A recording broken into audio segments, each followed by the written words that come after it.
पाली जिले के सोजत रोड थाना क्षेत्र से एक सनसनीखेज लूट की वारदात सामने आई है।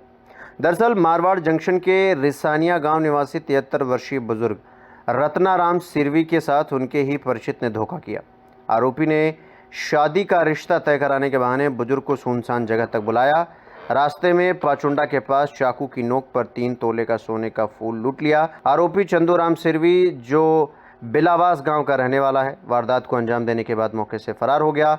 जान से मारने की धमकी भी दी। पीड़ित बुजुर्ग ने सोजत रोड थाने पहुंचकर मामला दर्ज कराया और अब पुलिस आरोपी की तलाश में जुट गई है। पटना से बड़ी राजनीतिक प्रतिक्रिया सामने आई है। दरअसल कांग्रेस सांसद प्रियंका गांधी वाड्रा ने एनडीए की महिला मुख्यमंत्री रोजगार योजना पर सवाल खड़े किए हैं। उन्होंने कहा कि सरकार 20 साल से सत्ता में है, तो अब चुनाव से ठीक पहले महिलाओं की याद क्यों आई। प्रियंका गांधी ने पूछा कि जिन महिलाओं को आज 10,000 रुपये देने की बात हो रही है, क्या यह राशि हर महीने मिलेगी और किस आधार पर दी जाएगी। उन्होंने सरकार पर महिला मतदाताओं को लुभाने का आरोप लगाते हुए कहा कि महिलाएं समझदार हैं और चुनावी चालों को अच्छी तरह समझती हैं। उन्होंने ये भी पूछा कि सरकार ने अब तक महिलाओं के लिए क्या ठोस काम किया है। उनका कहना है कि ये योजना सिर्फ एक चुनावी हथकंडा है, असली महिला सशक्तिकरण नहीं। मैंने यही कहा कि ये चुनाव के पहले क्यों जागे हैं। अभी 20 साल से किसकी सरकार थी? 20 सालों से क्या किया महिलाओं के लिए? जो मानदेय जो जिसके लिए ये लोग संघर्ष कर रही हैं, ये महिलाएं अपना मानदेय थोड़ा सा बढ़ाने के लिए ये पहले क्यों नहीं किया? और ये 10,000 रुपए है क्या अभी दे रहे हैं, तो क्या हर महीने देंगे? किस किस को देंगे? कुछ कहा है इन्होंने कि ऐसे ही कि चलो चुनाव आ रहा है, थोड़ा सा हम स्कीम बना देते हैं, थोड़े से पैसे दे देते हैं, महिलाओं का वोट मिल जाएगा। महिलाएं जो है ना, समझदार हैं, जिम्मेदार हैं, इस देश को, इस अपने परिवारों को, समाज को संभालती हैं, समझदार हैं। वो समझ रही हैं कि कैसी स्कीम है ये, कि चुनाव के पहले सब, जैसे ही चुनाव आ रहा है तब सब कुछ दे दिया और 20 सालों से कुछ नहीं दिया। तो मेरी आशा है कि महिलाएं जागेंगी और अपनी शक्ति को समझेंगी। रुक करेंगे अगली खबर की ओर। अगली खबर दिल्ली से है, जहां केंद्रीय मंत्री डॉक्टर जितेंद्र सिंह ने आज CSIR के 84वें स्थापना दिवस के मौके पर संगठन की उपलब्धियों को लेकर बड़ा बयान दिया।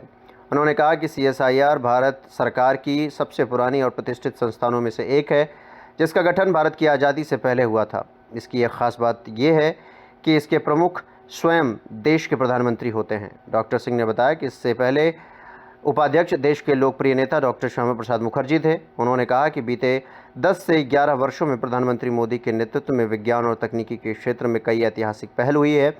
विकसित भारत के लक्ष्य को ध्यान में रखते हुए प्रौद्योगिकी को नई दिशा देने की कोशिश जारी है। इस अवसर पर देश भर के वैज्ञानिक समुदाय ने भी इस संस्था के योगदान को सराहा। पटना से सियासी बयानबाजी अब तेज हो चुकी है। दरअसल बिहार विधानसभा में नेता प्रतिपक्ष और आरजेडी नेता तेजस्वी यादव ने मुख्यमंत्री महिला रोजगार योजना पर जोरदार हमला बोला। उन्होंने कहा कि नकल में नंबर 1 बताते हुए कहा कि ये योजना उनकी माई बहन मान योजना की नकल है। तेजस्वी ने आरोप लगाया कि इस योजना में केंद्र सरकार ने एक भी पैसा नहीं दिया और सारा खर्च राज्य सरकार उठा रही है। उन्होंने जनता को आगाह करते हुए कहा कि ये 10,000 रुपये की मदद उधार है, जिसे चुनाव के बाद वसूला जाएगा। तेजस्वी का कहना है कि बिहार की जनता मूर्ख नहीं है, सब समझ रही है। उन्होंने इसे चुनावी लालच और दबाव में उठाया कदम करार दिया।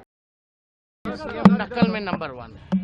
तो जो हम लोगों ने कहा माई बहन मान योजना का, कई दिनों से कह रहे थे देखो ये नकल करेंगे और ये नकल कर रहे हैं। और हमको तो दुर्भाग्य लगता है कि नरेंद्र मोदी जी एक पैसा बताओ केंद्र का अगर ये दिए हो तो ये राज्य सरकार का ही पैसा है।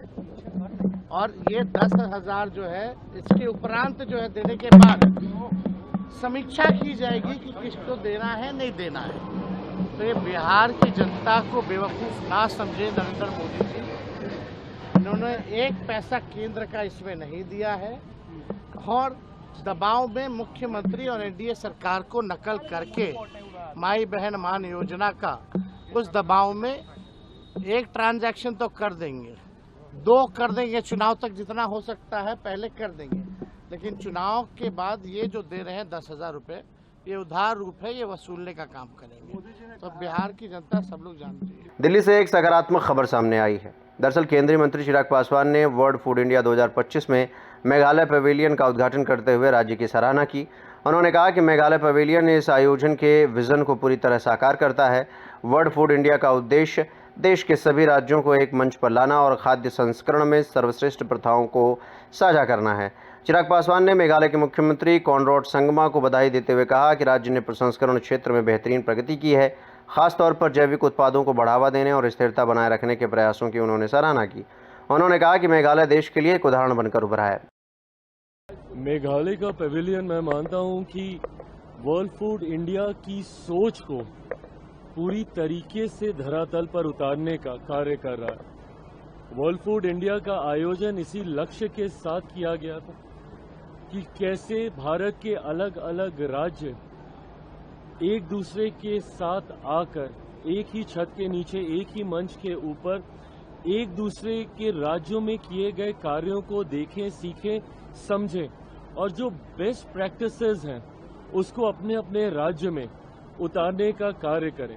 न सिर्फ नेशनली बल्कि ग्लोबली भी कई देशों का पार्टिसिपेशन भी वर्ल्ड फूड इंडिया में हो रहा है। अलग अलग देशों में क्या नई टेक्नोलॉजीज हैं, क्या इनोवेशंस हैं, क्या स्टार्टअप आइडियाज हैं, उसका एक्सचेंज एक ही मंच के नीचे हो सके। हर स्टेक होल्डर जो कि फूड प्रोसेसिंग इंडस्ट्री के साथ जुड़ा हुआ है उनको एक साथ एक मंच पे लाने का प्रयास वर्ल्ड फूड इंडिया में किया गया है। आज जब मैं यहाँ पे आया हूँ मेघालय के पेविलियन में, I can't thank my friend, my brother, CM of Meghalaya Conrad enough. इन्होंने, इनके नेतृत्व में मेघालय राज्य ने खास तौर पे प्रोसेसिंग के सेक्टर में जो ग्रोथ देखी है, जो जर्नी देखी है, आई फील सो ब्लेस्ड। यहाँ पे आके सारी चीज़ों को देखकर एक संतोष की अनुभूति होती है कि राज्य इतना अच्छा कार्य फूड प्रोसेसिंग में सस्टेनेबिलिटी को बरकरार रखते हुए ऑर्गेनिक प्रोडक्ट्स को किस तरीके से हम लोग बढ़ावा दे सकते हैं, उसका सबसे खूबसूरत उदाहरण यहाँ पे पेश किया गया है। बस ये मैं विश्वास दिलाता हूँ कि केंद्र सरकार, राज्य सरकार भारत के संघीय ढांचे में ये ईमानदार प्रयास करती है कि हम हर राज्य को जो उनको हैंड होल्डिंग की जरूरत केंद्र सरकार से पड़े वो हम लोग देने का हम लोग प्रयास करते हैं। दिल्ली की मुख्यमंत्री रेखा गुप्ता ने राजधानी में पहले बायोगैस प्लांट की शुरुआत को एक ऐतिहासिक कदम बताया। उन्होंने कहा कि आज़ादी के इतने वर्षों बाद भी दिल्ली में ऐसा कोई प्लांट नहीं था जिसे अब उनकी सरकार ने शुरू किया है। रेखा गुप्ता ने राजधानी में लाखों मवेशियों से निकलने वाले गोबर के यमुना नदी में जाने को एक बड़ी पर्यावरणीय चुनौती बताया। उन्होंने कहा कि किसी को इसकी चिंता नहीं थी, लेकिन अब दिल्ली सरकार इस दिशा में गंभीर है। मुख्यमंत्री ने वेस्ट टू एनर्जी तकनीक को ज़रूरी बताते हुए कहा कि बिना इसके दिल्ली का कचरा खत्म नहीं हो सकता। उन्होंने जोर देकर कहा कि उनकी सरकार ग्रीन सेक्टर में ठोस तरीके से काम कर रही है। राजधानी को स्वच्छ और टिकाऊ बनाने की दिशा में ये एक बड़ी पहल मानी जा रही है।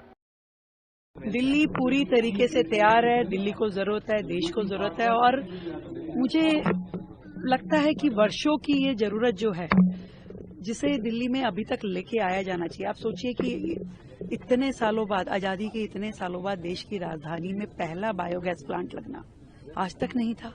हमने उसे अभी नंगली में जब शुरू किया, आज भी हम एक नया बायोगैस प्लांट शुरू करने जा रहे हैं। लाखों मवेशी दिल्ली में हैं और इतना गोवर्धन जो यहाँ पे जनरेट होता है वो सीधा सीधा अभी तक यमुना जी में जा रहा था, जिससे यमुना जी गंदी हो रही थी। तो किसी ने क्या इसकी चिंता नहीं की? क्या कभी इसके बारे में काम नहीं किया? ऐसे ही वेस्ट टू एनर्जी प्लांट जब तक नए डेवलप नहीं होंगे तब तक यहाँ का कूड़ा खत्म नहीं होगा। चाहे हम जितनी मर्जी बातें कर लें, कूड़े के पहाड़ एक खत्म होगा दूसरा लग जाएगा। तो इसीलिए waste to energy plant develop करने की जरूरत है। अलग अलग ग्रीन एनर्जीज में सोलर की लाइन में काम करने की जरूरत है और दिल्ली सरकार पूरे तरीके से कमर कस के तैयार है कि शहर को आगे बढ़ाने के लिए जो भी हमें प्रयास करना पड़ेगा, हम सभी ग्रीन एनर्जीज के क्षेत्र में काम करेंगे। रुक करेंगे अगली खबर की ओर। अगली खबर दिल्ली से है, जहां केंद्रीय मंत्री ज्योतिरादित्य सिंधिया ने बताया कि प्रधानमंत्री नरेंद्र मोदी कल 2 महत्वपूर्ण पहलों का अनावरण करेंगे। पहली पहल में BSNL का नया 4G स्टैक जो लगभग 98,000 साइटों पर देश भर में लागू होगा। यह तकनीकी पूरी तरह सॉफ्टवेयर आधारित और नेटवर्क क्लाउड आधारित है, जो भविष्य में 5G में आसानी से अपग्रेड हो सकेगी। सिंधिया ने कहा कि भारत के 2.2 करोड़ ग्राहक पहले ही इस नेटवर्क का उपयोग कर रहे हैं।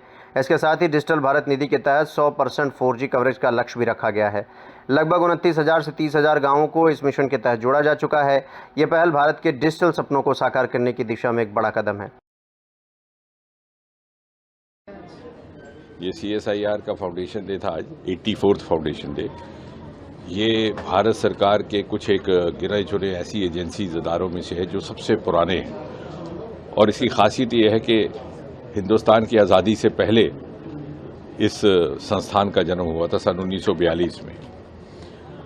और दूसरी खासियत ये कि इसके मुखिया, इसके प्रेसिडेंट स्वयं प्रधानमंत्री रहा करते हैं, वर्तमान में प्रधानमंत्री श्री मोदी जी।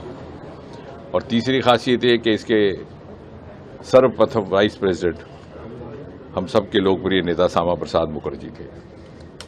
और गत 10-11 वर्षों में जिस प्रकार से प्रधानमंत्री जी के नेतृत्व में सभी के सभी विज्ञान इनिशिएटिव्स का विस्तार भी हुआ है, प्राइवेट सेक्टर को और अधिक मात्रा में इंटीग्रेट किया गया है, उसी स्पिरिट को आगे बढ़ाते हुए हमने न केवल इन 37 के 37 इंस्टीट्यूट्स की शो केसिंग करके लोगों तक पहुंचने का प्रयास किया, उन लोगों तक जिनके लिए कि काम जिंदगी में वो ईज ऑफ लिविंग की संभावनाएं पैदा कर सकते हैं, बल्कि इनको साइंस के दूसरे विभागों के साथ भी इंटीग्रेट करके साइलो से निकाल करके एक व्यापक स्तर पर इंडस्ट्री, रिसर्च, एकेडमिया का लिंकेज स्थापित करके भारत की विकास यात्रा और विकास और विकसित भारत के उस लक्ष्य प्राप्ति के लिए जिस प्रकार से टेक्नोलॉजी का महत्वपूर्ण योगदान रहने वाला है, उसके महत्व को समझते हुए हमने उस तरह से इसको एक नया स्वरूप देने का प्रयास किया। बांदा के गिरवा थाना क्षेत्र के अंतर्गत एक गांव में भयावह घटना सामने आई।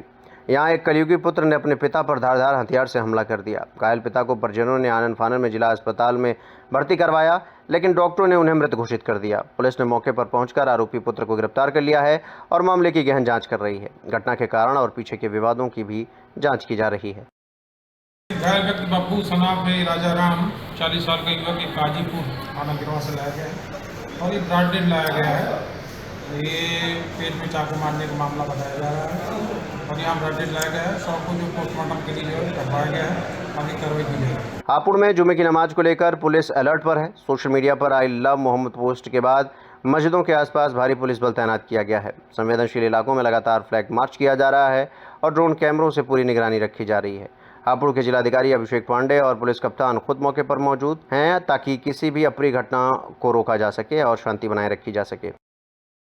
किसी प्रकार का जन सामान्य को कोई दिक्कत ना हो, लोग अपने कार्य ठीक से करें, जो नमाजी हैं वो अपना ठीक से जो है नमाज अदा कर सकें, इसके लिए एक प्रॉपर पुलिस प्रबंध किया गया है और मिशन शक्ति भी चल रहा है। तो इन दोनों के मद्देनजर पुलिस के फोर्स का आपको मूवमेंट दिखाई पड़ रहा है और सभी को यही निर्देश है कि जो शांतिपूर्ण व्यवस्था बनी हुई है उसको बनाए रखने में अपना योगदान करेंगे और पूरे जनपद में इसी प्रकार से उसको मोबिलाइज किया है ताकि उनकी अलर्टनेस बनी रहे। सर कितनी लगभग नमाज कितनी जगह पढ़ी जा रही है?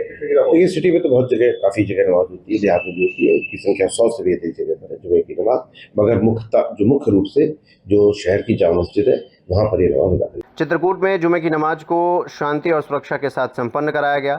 पुलिस अधीक्षक अरुण कुमार सिंह के कुशल निर्देशन में कोतवाली करवी क्षेत्र के काली देवी चौराहा, कजियाना मोहल्ला, उतारखाना, भरतपुरी, लक्ष्मणपुरी, तरोहा, घनी आबादी वाले क्षेत्रों में सुरक्षा के व्यापक इंतजाम किए गए हैं। भीड़ भाड़ वाले स्थानों पर ड्रोन कैमरों से लगातार निगरानी रखी गई ताकि किसी भी अप्रिय घटना को रोका जा सके और लोगों की सुरक्षा सुनिश्चित की जा सके। जुमे की नमाज के दृष्टिगत आज प्रातःकाल ही पोस्टर पार्टियां भी निकाली गई थी। संवेदनशील इलाकों में रात्रि में भी पुलिस की टीमों ने मार्च किया था और प्रातःकाल भी फिर, और नमाज से पहले सभी मस्जिदों पर जैसे हमारी परंपरागत ड्यूटियाँ लगती हैं लगा करके नमाज सकुशल संपन्न कराई जा रही है। मुझे उम्मीद है कि 1 घंटे के भीतर सब जगह सकुशल संपन्न